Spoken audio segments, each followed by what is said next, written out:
Lah. Sumadung dawuh man napa wikatos sing pasewakan ngantos tabuh semantun nembe bibaran man. Diri muga para Kurawa ri palungguhane entuk pengasihi Gusti ya Diri. Sabab ri palungguhan sak mangko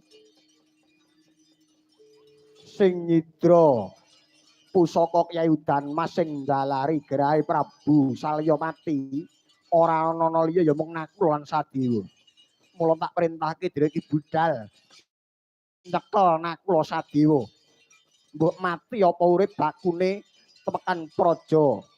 Ngestina ana kene kudu dikundara Nakul lan Sadewa. Nggih, nika man.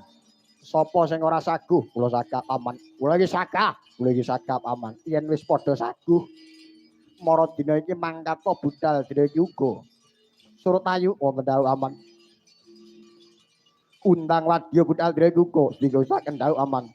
Enjing bidal kumuro saking Talkondo.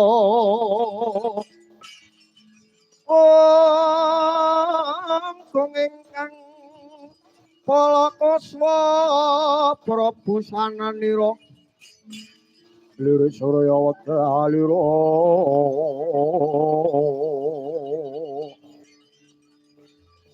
saka ing Calanidik rasa madang jagat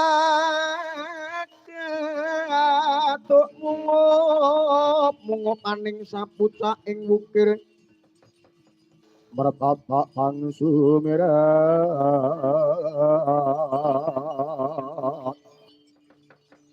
nosoro ting soro nampak mikulan gunung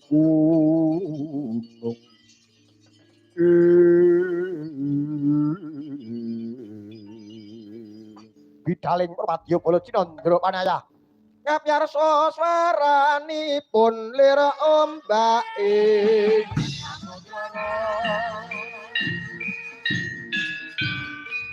yo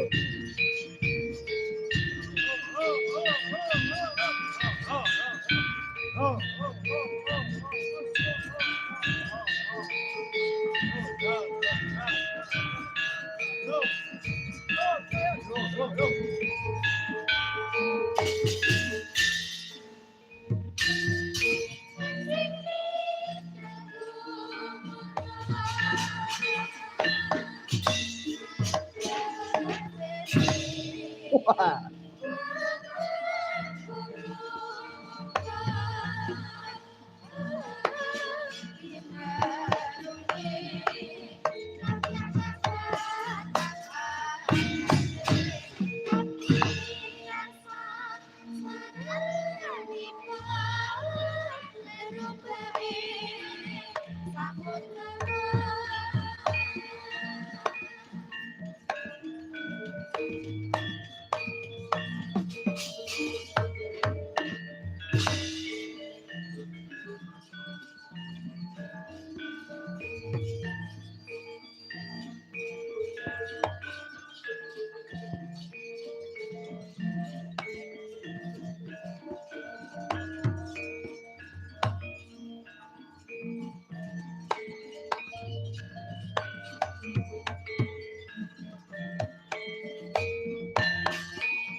Oi.